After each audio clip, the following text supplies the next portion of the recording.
할렐루야, 성도 여러분 반갑습니다. 오늘도 우리 수요 예배를 온라인으로 이렇게 드리게 되었습니다. 아마도 빨라도 이번 달 마지막 주까지는 이렇게 수요 예배를 영상으로 저와 여러분들이 만나야 될 것 같습니다. 그러나 우리가 마음은 하나가 되어져서 서로 하나님의 말씀을 공유하고 또 은혜를 나누는 그런 시간이 될 수 있기를 바라고요. 먼저 좀 광고를 좀 드리고 시작하도록 하겠습니다. 이번 돌아오는 주일은 부활주일입니다.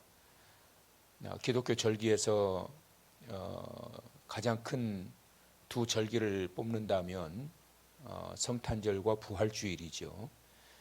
그래서 우리가 지난주부터 8시부터 11시까지 사부 예배로 진행을 하고 있습니다. 지극히 이제 소수 인원만이 모여서 예배가 진행되고 또 안전하게 정부에서 권장하는 7대 수칙을 철저히 지키고 있으니까요. 성도 여러분들 부활절 예배에 가능한 오실 수 있으면 함께 했으면 좋겠고요. 여의치 않으시면은 온라인 예배로 이렇게 함께 동참하시면 되겠습니다. 이번 주간 고난 주간으로서 월요일부터 특별 새벽 기도회가 진행이 되고 있습니다. 지금 은혜 가운데 진행되고 있고 또 영상을 매일 여러분들에게 송출해 드리고 있는데요. 하루에 한 끼씩 금식에 동참하시면서 코로나19로 인한 전 세계의 그 고통을 하나님께서 긍휼히 여기셔서 회복시켜 주시기를 간절히 기도하시는 시간이 되시기를 바랍니다. 기도하시겠습니다. 좋으신 우리 아버지 하나님, 오늘도 수요 예배를 온라인으로 영상을 통해 또 하나님의 말씀을 함께 나누는 시간을 갖습니다. 비록 몸은 떨어져 있고 각자의 초소에서 영상으로 하나님의 말씀을 받을지라도 마음에는 말씀을 통한 뜨거움이 있게 하여 주시고 또 새로운 또 말씀의 비밀을 발견하는 시간이 되어질 수 있도록 도와주시옵소서. 특별히 고난주간을 보내고 있습니다. 우리 주 예수 그리스도께서 지셨던 십자가의 의미를 기억하게 하시고 그 고난에 동참하며 하나님의 영광을 보게 되는 은혜의 한 주간 되어질 수 있도록 도와주시옵소서. 예수님의 거룩하신 이름으로 기도드리옵나이다. 아멘. 자, 이 시간 우리 이제 창세기 2장의 말씀을 보시도록 하겠습니다. 창세기 2장 4절에서부터 7절까지 말씀을 보십니다. 창세기 2장 4절에서 7절의 말씀 제가 봉독해 드리겠습니다. 이것이 천지가 창조될 때에 하늘과 땅의 내력이니 여호와 하나님이 땅과 하늘을 만드시던 날에 여호와 하나님이 땅에 비를 내리지 아니하셨고 땅을 갈 사람도 없었으므로 들에는 초목이 아직 없었고 밭에는 채소가 나지 아니하였으며 안개만 땅에서 올라와 온 지면을 적셨더라. 여호와 하나님이 땅의 흙으로 사람을 지으시고 생기를 그 코에 불어넣으시니 사람이 생명이 된지라. 아멘. 생명이 되니라. 아멘.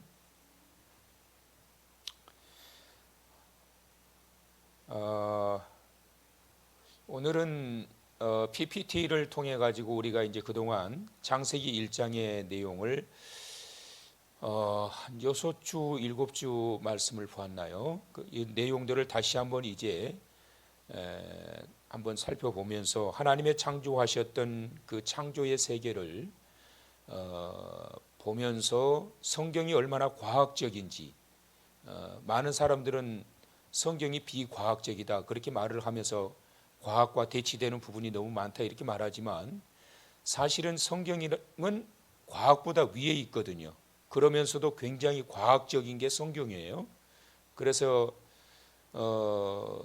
이 성경의 그 역사성을 잘 증명해주고 있고 나타내주고 있는 것들이 과학의 세계입니다. 그래서 사람들이 몰라서 성경을 비과학적이라고 그러는데 그러한 부분들을 오늘 한번 보게 될 것입니다.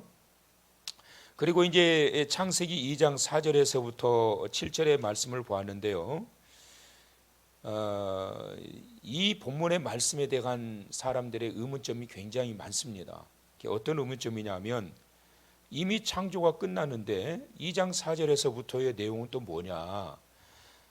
제가 학교에서 이제 강의를 할 때도 그렇고 또 여러 목회자들을 통해서도 참 많이 질문 많이 받았던 내용입니다. 이게 뭐 그렇게 어렵게 볼 건 아닙니다. 이미 창조에는 하나님의 창조는 끝났어요. 끝나고 난 이후에 다시 한번 에덴 동산의 상황을 이제 하나님께서 이제 강조하면서 조명을 비추시기 위하여 하나님께서 창조하셨던 그러한 어떤 한 배경의 한 부분을 띄어 가지고 이제 창세기 2장 초반부에 다시 한번 강조하고 있는 내용입니다. 그래서 이걸 보면서 어떤 사람들은 오해해 가지고 또 이 재창조에 대한 강조점을 두면서 잘못 이해하고 또 전파하는 경우들이 있습니다. 그런데 이거는 재창조의 배경을 말씀하는 것도 아니고 우리가 뭐 그렇게 어렵게 받아들이는 내용이 아니라 하나님께서 창조하셨던 한 상황, 한 부분들을 드러내 가지고 어떤 한 목적을 이루시고 조명하시는 그 부분을 밝히시기 위해서 등장시키는 말씀이다. 이렇게 이해하시면 정확할 겁니다. 자, 그렇다면 먼저 이제 우리가 지난 시간까지 말씀을 봤던 내용들을 한번 보지요.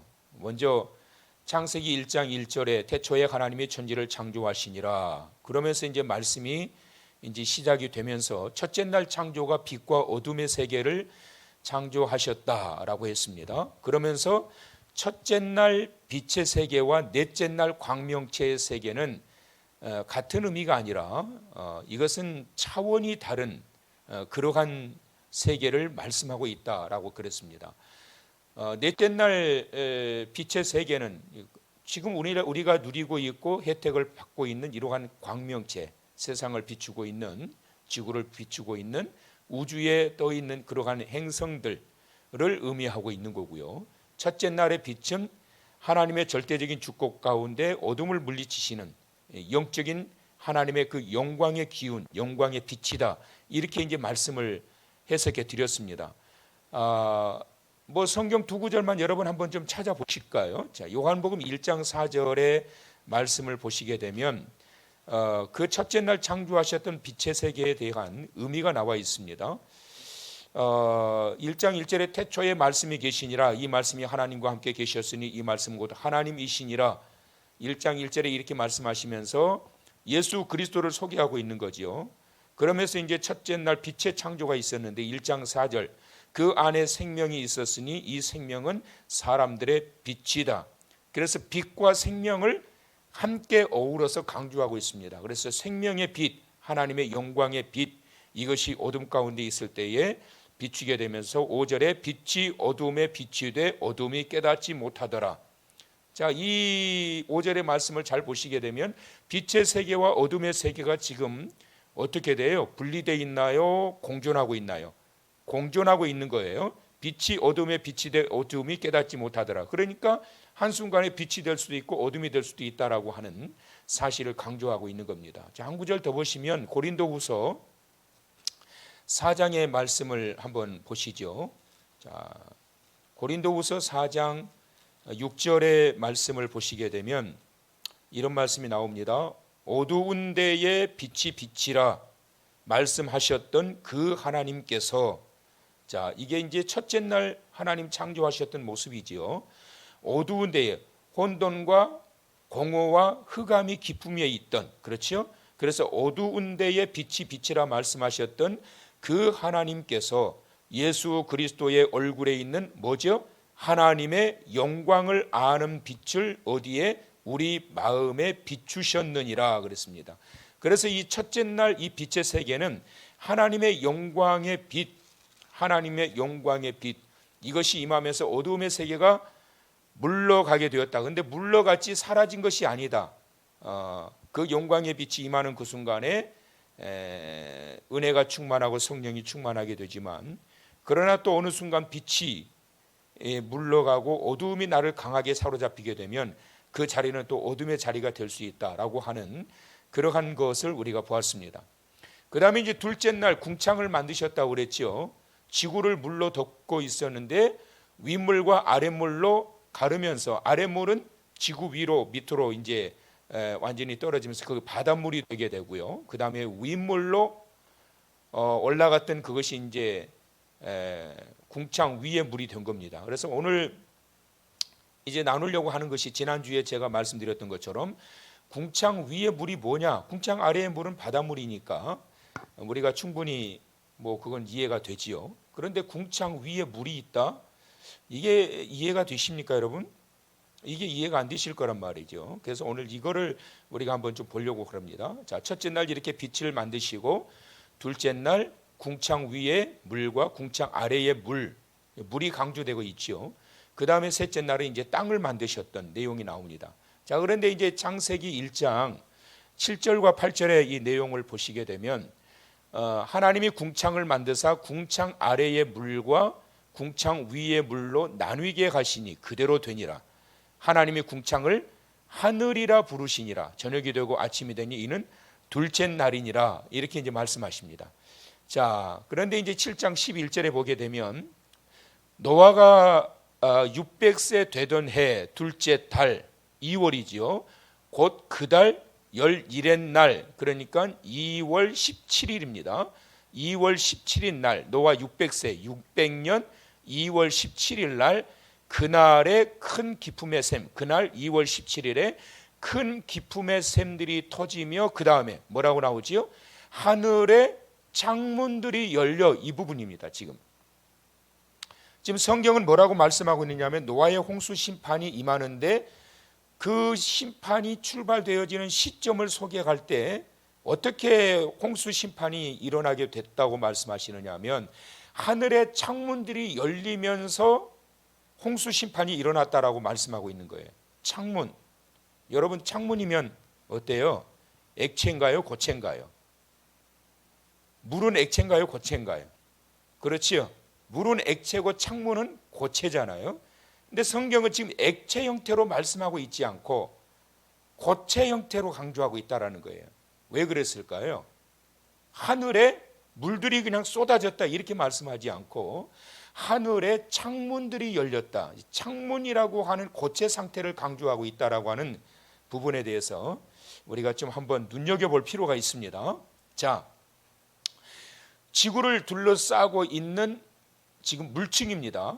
물이 이렇게 지구를 하나님께서 천지를 창조하실 때 본래 이렇게 싸고 있었다라고 하는 것이죠. 자, 그런데 이 강렬한 태양빛이 지구를 향해서 막 쏟아붓습니다. 태양 빛에는 사람을 해롭게 하는, 이롭게 하는 것도 있지만 해롭게 하는 유해한 강렬한 그러한 물질들이 막 쏟아져 나옵니다. 자, 이렇게 보게 되면 태양에서는 흑점이 폭발을 하면서 계속해서 이렇게 분출해서 나오는 그런 에너지들이 있는데, 여기 보면 이제 전파가 나오고 마이크로파가 나오고 적외선, 전파, 마이크로파, 적외선, 뭐 다 이런 것들은 인간에게 이로운 것들이죠. 적외선 치료도 하고 그러죠. 가시광선 같은 경우에는 이것은 이제 그 무지개 광선, 이렇게 여러분들이 이해하시면 쉬우실 것 같아요. 그래서 이 가시광선을 중심으로 해가지고 그 위에 있는 전파나 마이크로파나 적외선, 뭐 이런 것들은 전부 다 사람에게 이로운 것들이에요. 근데 이제 가시광선 밑에 있는 것들이 문제죠. 자외선, 그래서 여러분 자외선 차단제도 바르고 그러지 않습니까? 자외선이 지금 지구로 뚫고 들어오거든요. 자외선, X선, 감마선, 이런 것들이 다 사람에게 해로운 것들입니다. 감마선 같은 경우에는 제가 지지난주에 말씀드렸나요? 핵폭발이 일어나게 될 때 분출돼서 나오는 물질들이죠. 이런 것들이 피부암을 일으키고 각종 여러 가지 질병을 유발시키는 아주 좋지 않은 광선이죠. 그래서 이러한 것들이 태양빛에서부터, 몇 가지만 말씀을 드렸습니다마는 태양빛에서 이러한 것들이 막 쏟아져 나오는 거예요. 어디를 향해서요? 우리가 살고 있는 지구를 향해서. 자, 그런데 이러한 것들이 투입이 되는 것이 있고 투입되지 못하는 것이 있습니다. 보게 되면 이로운 것들은 전부 다 투입이 돼요.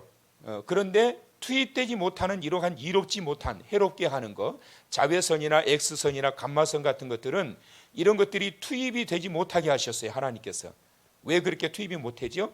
바로 지구를 감싸고 있는 궁창 위의 물, 궁창 위에 있는 이 물이 이러한 것들을 지구에 침투하지 못하도록 하시고 이로운 것들은 침투되게 하셔가지고 인간의 수명이 평균 그 당시 수명이 800세, 900세를 유지할 수 있도록 하나님께서 그렇게 열어 가셨다라고 하는 것입니다.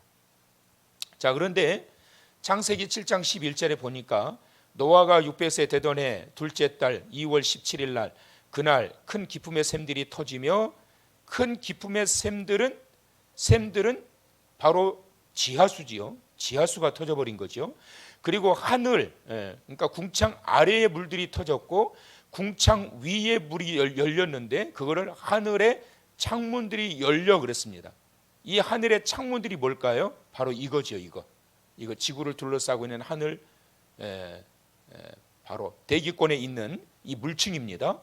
근데 이것이 열려버렸다라고 하는 것입니다. 근데 이것이 열렸는데 그러면 어떻게 이것이 대기권에 이것이 머물러 있었을까? 물이 어떻게 이 대기권에 이렇게 둥실둥실 이렇게 떠 있을 수가 있었을까? 그러는데 이러한 것들이 액체 상태가 아니라 고체 상태로, 얼음 상태로 궁창 위에 띄어져 있었다라고 하는 것이죠. 어찌 보면 더 이해하시기 어려우실 것 같은데, 아니 물이 떠 있다라고 하는 것도 이해 못 하겠는데 얼음들이 대기권에 떠 있었다, 이해를 못 하시겠죠. 실제로 나사에서 이걸 관측했던 것들이 많이 자료가 나타나고 있는데요. 바로 대기권에 이 얼음 것들을 발견하게 됩니다. 그래서 이제 나사에서 실제로 허공에 떠 있는 그 얼음 구름을 연구하기 위해서 초소형 위성을 쏘아 올리게 됩니다. 그래서 쏘아 올려가지고 이 위성들을 쏘아 올려서 실제로 지구 위에 이 대기권에 떠다니는 그러한 얼음층들을 발견하게 되었죠. 이걸 어떻게 연구를 하게 됐느냐 하면 어느 순간에 그 인공위성이 발사가 되면서 대기권을 벗어날 때, 또 그리고 그 나사에서 우주선이 발사가 돼서 대기권을 벗어날 때 무엇을 관측을 하게 되느냐 하면 그 가스가 분출이 되지 않습니까? 우주선이 팍 대기권을 향해서 막 올라갈 때 가스가 분출이 되는데 그 가스층들이 대기권에서 이러한 것들이 하나의 고체 상태로 만들어지게 되면서 얼음 상태로 만들어지면서 떠다니는 이러한 것들을 보게 된 것이지요. 그러면서 더 깊은 연구를 하기 위해 나사에서 이걸 연구하기 위해 이제 위성을 쏘아 올리게 되었던 겁니다. 그러면서 이런 그 엄청난 고체 상태로 떠 있는 이러한 부분들을, 물론 하나님께서 태초에 창조하셨던 그 상태의 모습은 아니지만 이러한 것들을 발견을 하게 됐습니다. 그래서 이제 이러한 것들이 하나님께서 천지를 창조하셨을 때에 이런 하늘의 창문들, 바로 얼음의 상태로 대기권에 보호막이 형성이 돼가지고 지구를 보호할 수 있게 하셨다라고 하는 것입니다. 그래서 인간의 수명이 그렇게 길어지게 된 거고요. 또 하나는 이제 이 지구를 보호하고 있는 또 하나의 보호막이 있는데 그것이 뭐냐면 자기장이죠. 이 자기장이 태양에서부터 분출되는 해로운 그러한 물질들을 전부 다 이렇게 막아주고 있습니다. 오로라를 여러분 우리나라에서는 볼 수가 없지요. 아시아권이나 뭐 이런 데서는 도저히 볼 수가 없고, 오로라를 보려면 저 북극에 가야 됩니다. 그것도 이제 아주 운이 좋아야 볼 수 있다라고 그래요. 근데 이 오로라가 왜 생길까? 이 오로라는 이 생기는 이유가 뭐냐면 지구를 감싸고 있는 이 자기장, 이 자기장이 줄어들고 있다라고 하는 증거가 바로 오로라의 등장입니다. 그래서 이제 학자들이 주장을 하기를 지금은 이제 저 북극에나 가야 오로라를, 그것도 운 좋으면 이렇게 한 번씩 볼 수 있는데, 그런데 이제 앞으로는 전 세계 어디에서든지 오로나를 볼 수가 있게 될 것이다 라고 이제 이야기를 합니다. 충분히 근거 있는 내용입니다. 얼마 전에도 제가 이제 그 TV에서 한 조종사의 이야기를 들었는데, 그 조종사가 비행기를 조종하면서 이제 하늘 높이 떠가지고 이렇게 날아서 이제 이 나라 저 나라를 왔다 갔다 하지 않습니까? 그러면서 이제 어쩔 때는 새벽에도 다니고 깊은 한밤중에도 다니는데, 하나의 장관이죠. 이러한 오로나를, 이런 것들을 이제 많이 자주 보게 된다고 그래요. 그래서 이제 오로나가 이렇게 그 자주 등장이 된다라고 하는 것은 사실은 이게 인류에게는 좋은 징조가 아닙니다. 자기장이 그만큼 줄어들고 있다라고 하는 것이죠. 성경을 연구하는 학자들이 지금으로부터 이 자기장이 어떻게 발전되어졌는지를, 그리고 어떻게 무너지게 되었는지를 연구를 했는데, 자기장이 1400년 주기로 해가지고 반토막이 난다라고 하는 이 사실을 발견하게 됩니다. 1400년 주기. 그래서 지금으로부터 1400년 주기로 거슬러 올라가게 되면 그만큼 더 지구를 둘러싸고 있는 보호막 자기장이 더 탄탄했다는 거지요. 지금으로부터 1400년 전, 2800년 전은 또 그 배가 될 거고, 또 5600년 전에는 또 그 또 배가 될 거고, 이렇게 되는 것 아니겠어요? 그렇게 되면은 아담 시대까지 족보를 거슬러서 이렇게 올라가게 되면 지금보다 아담 시대의 자기장은 무려 16배나 탄탄했다. 그래서 태양계에서 지구를 향해서 이런 해로운 물질들이 전혀 들어오지 못하게 딱 막도록 하나님께서 창조하셨다. 그래서 궁창과 자기장, 이러한 것들이 대기권에서 그 역할을 하면서 하나님이 철저히 지구를 이렇게 보호하시면서 800년대 900년대 이렇게 인간의 수명이 유지되게 하셨다라고 하는 말씀을 하고 있습니다. 근데 이 오로나가 줄어들게 되고 자기장이 줄어들게 되고 이 모든 것들은 다 이제는 노아의 홍수 심판을 통해 가지고 이제 그렇게 무너지게 된 것이죠. 자, 홍수 이전과 이후의 상태를 보게 되면, 홍수 이전의 상태는 어떻습니까, 여러분? 지금 여기에 저 초록색을 띠고 있는 게 육지고요. 그런데 육지가 많아요, 바다가 많아요? 바다가 훨씬 많지요. 그래서 지난주에 제가 말씀드렸던 것처럼 초창기에는 육지가 훨씬 많지요. 홍수 전에는 육지가 훨씬 많았고, 홍수 이후에는 이제는 바다가 훨씬 많은 상태가 됐죠. 그래서 이전에는 이제 육지가 80%였고 바다가 20%. 근데 홍수가 이제 있고 난 이후로부터 점점 지각 변동과 여러 가지 일들로 통해 가지고 지금은 이제 육지가 30%밖에 되지 않고 지구의 70%가 이제 바다로 이렇게 형성이 되게 된 것이죠. 자, 그래서 이때는 홍수 전에 하나님이 이르시되 내가 온 지면에 씨 맺는 모든 채소, 씨 가진 열매 맺는 모든 나무를 너희에게 주노니 그랬습니다. 이 말씀은 무슨 말씀이냐면, 하나님께서 인류에게 먹을 뭘 주셨다는 거예요? 채소와 열매들, 이런 것들, 그러니까 채식을 했다는 거지요. 홍수가 있기 전에는 인류는 채식 중심으로 식생활이 이루어졌어요. 그러니까 인간이 장수할 수밖에 없었던 이유가 나오지요. 지구를 감싸고 있는 궁창 위에 얼음층, 그 두터운 얼음층이 지구를 보호하고 있었고, 그리고 지금으로부터 16배나 강력한 자기장이 태양으로부터 분출되어지고 있는 그 모든 해로운 물질들을 차단했고, 그리고 또 인간이 먹는 모든 것들이 채소 중심이었기 때문에 장수하게 되었다는 거지요. 자, 그런데 홍수 이후에 한번 볼까요? 홍수 이전에는 먹을거리를 모든 채소, 열매, 이런 것들, 나무에서 따서 먹는 것들 신선하지요. 이때는 오염되지 않고. 그런데 이제 홍수 후에 보게 되면 창세기 6장에 홍수 심판이 있었지요. 홍수 이후 창세기 9장 3절과 4절에 보니까 무릇 산 동물은 너희의 식물이 될지라 채소같이 내가 이것을 다 너희에게 주노라. 그러나 고기를 그 생명되는 피채 먹지 말 것이니라. 자, 고기를 먹으라는 거예요. 먹되 피는 먹지 말라는 거예요. 자, 그러면서 이제 육식을 하나님이 허용을 하셨습니다. 그래서 이걸 이제 가지고 피를 먹어야 되느냐 먹지 말아야 되느냐, 그래서 여호와 증인들은 헌혈도 하지 않지요. 근데 이 말씀의 의도를 잘 파악을 하셔야 돼요. 하나님이 피를 먹지 말라고 하는 이것을 강조하기 위함이 아니라 홍수 심판이 있고 난 다음에 육식을 허용하셨다는 데에 강조를 둬야지, 피를 강조하다 보면 이상한 쪽으로 성경이 해석되어지게 되는 거예요. 그래서 이것은 피가 강조되는 것이 아니라 육식을 허용하되 무분별한 육식을 하나님께서 허용하신 것이 아니라 절제 있게 육식을 하라는 의미를 주신 거지, 피를 먹지 마라 그랬으니까 헌혈도 하면 안 되고 선지국도 먹으면 큰일 나고, 저는 뭐 선지국 좋아하지도 않지만 선지국 먹으면 큰일 나고, 왜 피채 먹지 마라 하는데 선지국은 피를 먹는 거 아니겠어요?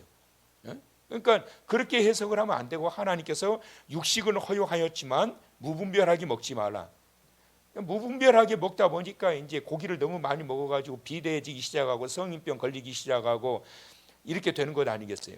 그래서 인간의 수명이 떨어지게 되었던 이유 하나 중에 또 하나는 뭐냐면, 인간이 육식을 하면서부터 수명이 뚝 떨어져 버리기 시작합니다. 아주 정신없이 곤두박질 치기 시작하는 거지요. 그래서 하나님께서 이 인간의 육식을 허용하심으로 인하여서 인간의 수명이 이렇게 떨어지면서 하나님의 이 창조하셨던 그 이 지구의 형태가 이렇게 바뀌어지게 되는 것을 볼 수가 있습니다. 자, 노아 홍수 이전에는 여러분 비가 왔을까요, 안 왔을까요? 이 부분에 있어서 참 많은 사람들이 궁금해하기도 하고 그러는데요. 2장 5절 아까 우리가 읽었는데 다시 한번 보세요, 여러분. 여호와 하나님이 땅에 비를 내리지 아니하셨고 땅을 갈 사람도 없었으므로 들에는 초목이 아직 없었고 밭에는 채소가 나지 아니하였으며 그랬어요. 자, 하나님이 땅에 비를 내리지 아니하셨다 그랬어요. 근데 이걸 언제까지냐면 노아 홍수 심판이 있기 이전까지 하나님은 비를 내리지 않으셨어요. 그 말은 무슨 말이냐면 비가 필요하지 않는 거예요. 하나님이 심판이 임하기 이전까지는 하나님께서 최적의 형태로 보존해 가셨어요. 그래서 5절 다시 한번 잘 보시면 여호와 하나님이 땅에 비를 내리지 아니하셨으며 그 다음 뭐라고 그래요? 땅을 갈 사람도 없었으므로. 이게 무슨 말일까요? 땅을 갈 필요가 없는 거예요. 물론 아담과 하와가 죄를 범함으로 남자에게는 수고해야 할, 땀을 흘려야 할 그러한 수고에 대한 그러한 것들을 하나님께서 징계의 수단으로 심판의 방법으로 주셨지만, 그래도 하나님께서 주셨던 축복의 산물들이 홍수 심판 이전에는 풍성했었어요.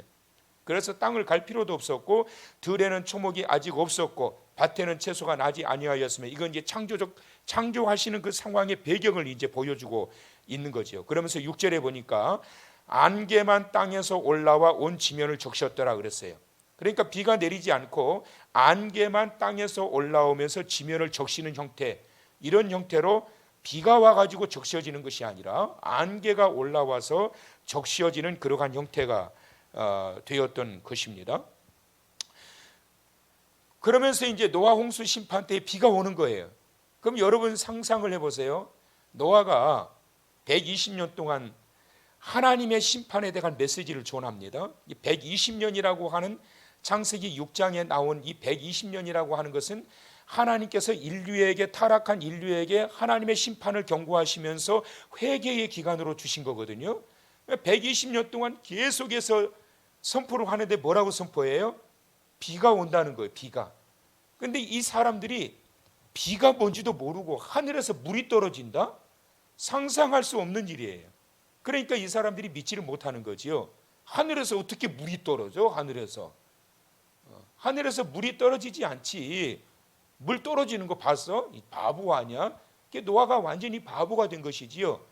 다른 방법이라고 하면 몰라도 하늘에서 물이 떨어진다고 그러니까 한 번도 그 사람들이 경험해 보지 못했던, 비가 내리지 않았던 그러한 상황 속에 있던 때에, 노아 홍수 심판 때에 하늘에서 물이 떨어지면서 전부 다 망하게 된다. 그러니까 방주로 들어와라. 이 사람들이 도저히 믿을 수 없는 말을 하기 때문에 그렇게 노아의 하나님의 심판에 대한 메시지를 거부하게 되었던 것이죠. 자, 그러면서 이제 이 하늘의 창문이 열려, 그래서 이 하늘의 창문이 열렸다는 것은 바로 고체 상태로 지구를 덮고 있었던 두꺼운 얼음층이 이제 내려오면서 액체 상태가 되면서 대기권에는 굉장히 영하 상상할 수 없는 그러한 그 엄청난 그 추위가 있지 않습니까? 그러니까 물이 액체 상태가 고체 상태가 될 수밖에 없지요. 그것이 이제 대기권을 뚫고 들어오면서 녹으면서 이것이 이제 액체화되면서 이제 비가 돼서 쏟아진 거거든요. 그러니까 궁창 위에 그 두꺼운 얼음층이 훼손되면서 그러면서 이제 태양으로부터 해로운 물질들이 지구로 들어오게 되고 그리고 그러면서 이제 하나님의 이제 심판의 사인이 이제 본격적으로 실현되어지게 되면서 인류는 큰 재앙을 맞게 되는 거죠. 그러면서 수명이 뚝 떨어지게 되었던 것을 보게 됩니다.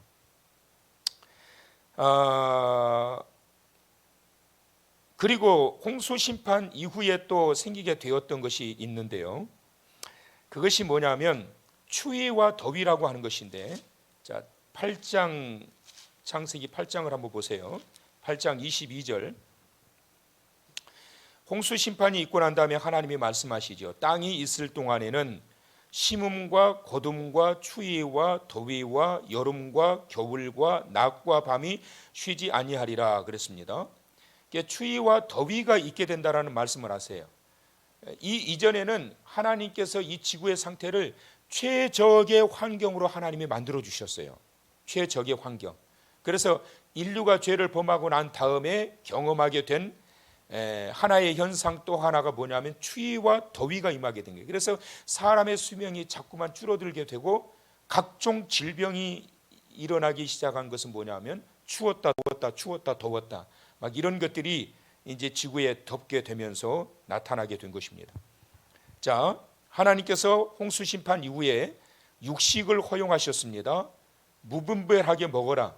피채 먹지 말라라는 것은 피를 먹지 말라 거기에 중심이 있는 것이 아니라 무분별한 육식을 허용하지 않으셨어요. 먹기는 먹어라. 근데 인간은 하나님의 명령을 거역하죠. 처음에는 생식으로 먹다가 불에 구워서 먹다가 삶아서 먹다 그러니까 채식만 했던 사람들이 얼마나 맛있었겠어요. 그게. 그러니까 이제 막 그냥 과욕을 부리기 시작하게 되었던 거지요. 그래서 수명이 떨어지고 그리고 자기장이 이제 역할이 자꾸만 줄어들게 되면서 해로운 물질들이 들어오기 시작하고 궁창 위에 하나님의 심판으로 인해서 그 대기권의 하늘의 창문들이 열리게 되면서 그러면서 해로운 물질들이 또 계속해서 들어오게 되고 추위와 더위, 홍수 심판의 결과인데 그 결과로 이 지구가 이렇게 되게 되었다라고 하는 것이고 오늘날 인류의 지금 우리가 살아가고 있는 그런 삶의 자리에 고스란히 우리가 맡고 있는 현상이 되었다라고 하는 것입니다. 이것이 이제 우리가 창세기 1장 지난주까지 보았던 내용의 부분들입니다. 그래서 하나님 보시기에 좋았던 그 세계가 하나님 말씀에 불순종함으로 우리에게 찾아오는 것은 결국은 뭐냐면 전부 다 우리에게 모든 것들이 우리를 해롭게 하고 우리를 고통스럽게 하고 그렇게 만드는 거예요. 그래서 하나님의 말씀에 불순종하게 되면 결국은 그 모든 하나님께서 주셨던 최적의 환경들이 무너지게 되면서 결국은 우리를 해악해 하는 그러한 요소가 된다라고 하는 사실을 발견하게 됩니다. 창세기 1장 우리가 이제 창조에 대한 내용들을 보면서 이 지구를 중심으로 사람을 중심으로 그 다음에 하나님의 택하신 자를 중심으로 하나님의 역사는 그렇게 흘러가셨다라고 말씀을 드렸는데 그렇다면 이 지구가 과연 어느 정도일까? 그리고 우주의 세계가 어느 정도일까라고 하는 것을 한번 좀 볼까요? 이 내용은 제가 이제 우리 사역자반 강의 때에 사역자반 강의를 제자대학 사역자반 강의를 들었던 우리 학생들은 이제 저를 통해서 한번 배웠던 내용이긴 합니다만은 태양계를 보게 되면 이렇게 이제 흘러갑니다. 지구를 중심으로 지구의 크기가 지금 이렇습니다. 지구의 크기가 명왕성 다음으로 수성이 크고 화성이 크고 그 다음 금성이 크고 그 다음에 지구가 큽니다. 여러분 여기 하늘을 이렇게 저녁에 바라보면 가장 일찍 뜨는 별이 있고 가장 밝은 별이 있지 않습니까? 그것이 바로 금성이에요. 옛날 어르신들은 거지별 그랬어요. 왜 그런 줄 아세요? 배가 고파서 저녁에 가장 일찍 뜬다고 해서 거지별 이랬는데 그게 이제 가장 크고 그러니까 가장 밝게 빛나 보이게 되는 거지요. 그 다음에 이제 금성보다 지구가 이제 훨씬 더 큰 이제 별이 된 겁니다.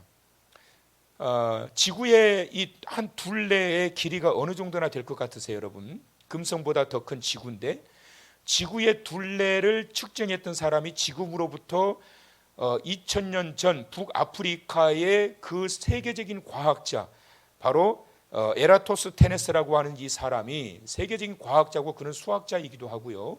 그런데 이 사람이 2000년 전에 지구의 둘레를 측정을 했어요. 그런데 거의 정확하게 측정을 했어요. 4만 킬로미터.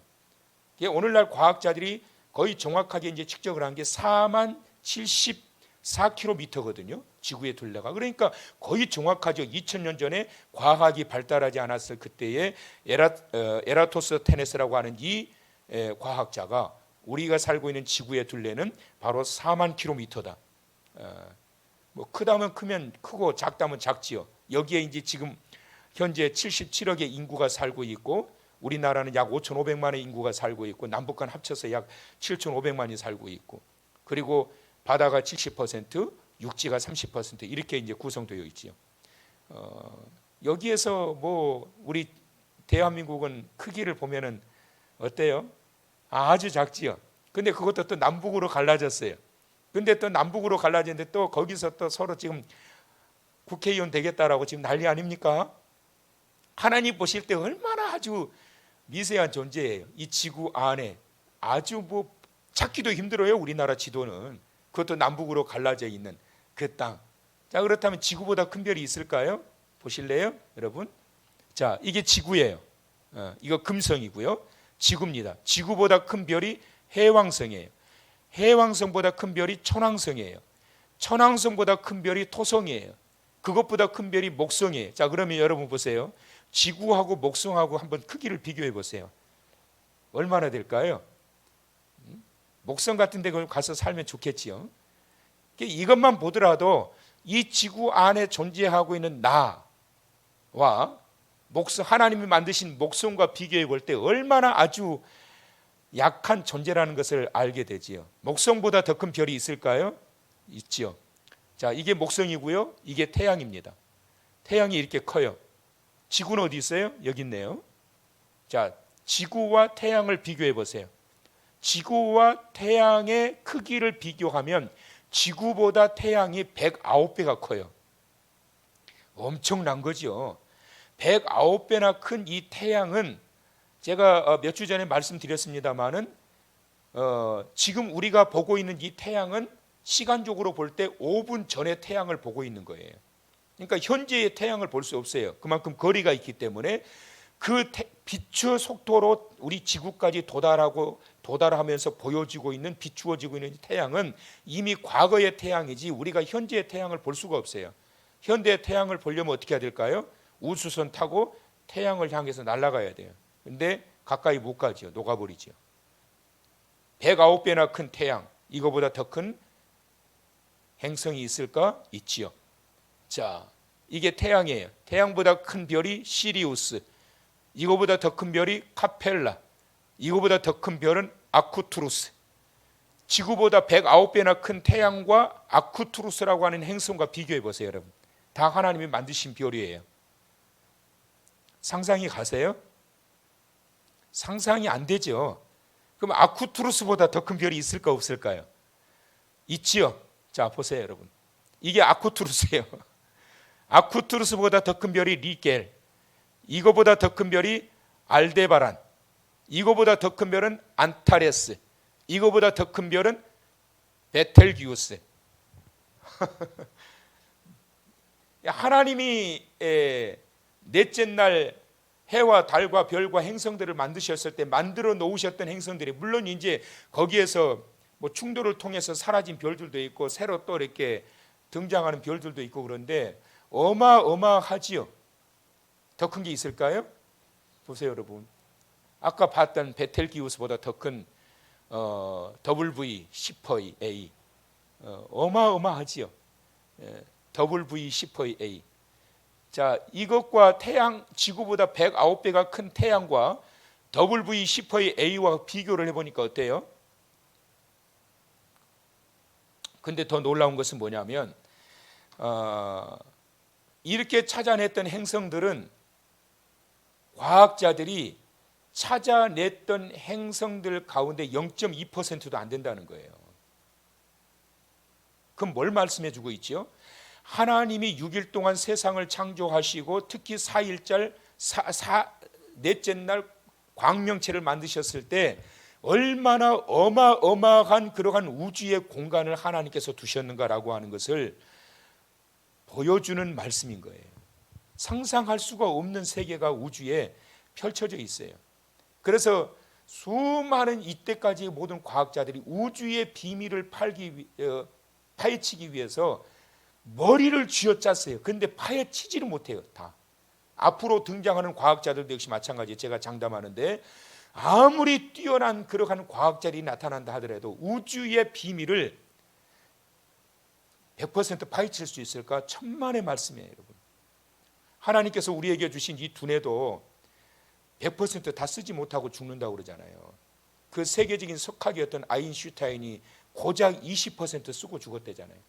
20% 썼는데 세계적인 석학이었어요. 상대성 이론이라고 하는 것을 발표를 하고 뭐 봐도 무슨 말인지도 모르겠는데 하여튼 뭐 그런 것들을 발표하고 그게 하나님이 주신 머리에서 20% 최대한 발휘를 한 게 그거예요. 그렇다면 하나님이 우리에게 주신 100%를 활용한다면 어떻게 될까요? 어떻게 될까요, 여러분? 기도해 보세요. 하나님 100%도 아니고 50%만 사용하게 해주시옵소서. 그래도 여러분 세계적인 뛰어난 과학자요 뛰어난 인물이 우리 한길교에서 나올 거래요. 우리의 두뇌도 하나님이 만드셨고 우주의 공간도 하나님이 만드셨고 그런데 문제는 뭐냐면 인간의 죄악성이 하나님께서 우리를 위하여 만드셨던 보시기에 좋았던 그러한 것들을 파괴시켜 가고 있다. 그래서 결국은 그 받았던 엄청난 하나님의 축복의 수혜자가 되어야 할 우리들이 재앙을 자초하며 살아가게 되었다라고 하는 것이 홍수 심판 이후로 우리가 지금 현재 겪고 있는 삶의 모습들입니다. 자, 이러한 죄악성들을 이제 우리가 앞으로 이제 창세기 2장에 넘어왔으니까요. 창세기 2장으로부터 이제 우리가 그러한 것들을 하나하나 조목조목 그런 것들을 보여주실 거예요. 그래서 이제 2장부터 그런 말씀을 주시는 거예요. 하나님 보시기에 좋았던 이러한 것들이 이대로 누리게 된다라면 사실 하나님의 뜻대로 산다고 하면 우리는 안 죽어야 되거든요. 본래 하나님은 우리를 생명의 유한성을 가지고 창조하신 게 아니라 무한한 존재로 창조하신 거예요. 죽음이 없도록. 근데 죄의 삭시 사망이 되게 하신 거예요. 죄 때문에 죽게 하신 거지요. 그러면서 결국 인간의 그러한 이 사악함, 욕심 이러한 것들이 어떻게 등장이 되어졌고 어떻게 흘러갔는지를 보여주고 있는 말씀이 이제 창세기 2장에서부터 나오는 그러한 내용들인데 앞으로 창세기의 말씀을 통해서 다른 사람을 볼 것이 아니라 우리 자신을 다시 한번 들여다보면서 하나님의 창조하셨던 창조의 목적대로 다시 회복되어지기를 갈망하고 사모하는 그러한 기회가 되심으로 은혜의 시간들이 앞으로도 계속 이어질 수 있기를 주님의 이름으로 축원합니다. 기도하십시다. 좋으신 우리 아버지 하나님, 하나님께서 6일 동안 창조하셨던 세계를 잠깐 우리가 봤는데 입이 벌어질 만큼 얼마나 어마어마한 일들을 하나님께서 하셨는지요. 이러한 것들이 바로 볼품없는 우리를 위하여 이 지구에 존재하고 살고 있는 우리를 위하여 만드셨다라고 하는 사실 앞에 또한 큰 감격과 감동을 하게 됩니다. 하나님의 주신 그 놀라우신 은혜와 축복을 온전히 받아 누리며 살아가기 위해 먼저 우리의 영혼이 바르게 보존되게 하시고 그러한 과욕이 하나님의 축복을 멀리하고 또 하나님의 뜻과 멀어지게 하는 그러한 삶이 되지 않도록 도우시고 특별히 고난주간 은혜의 깊은 자리에 들어가 주의 영광을 보면서 살아가게 되는 하나님의 자녀 되도록 도와주시옵소서. 이제는 교회의 머리가 되시는 우리 주 예수 그리스도의 은혜와 하나님 아버지의 만극하신 사랑하심과 성령님의 위로하시고 교통하심의 역사가 하나님의 창조하신 그 피조물로서 하나님의 거룩하신 뜻을 따라 존귀한 자로 보존되고 세워지는 주의 자녀 되기를 소망하며 나아가는 모든 우리 한길의 권속들 머리 위에 이제로부터 영원토록 함께 있을지어다. 아멘.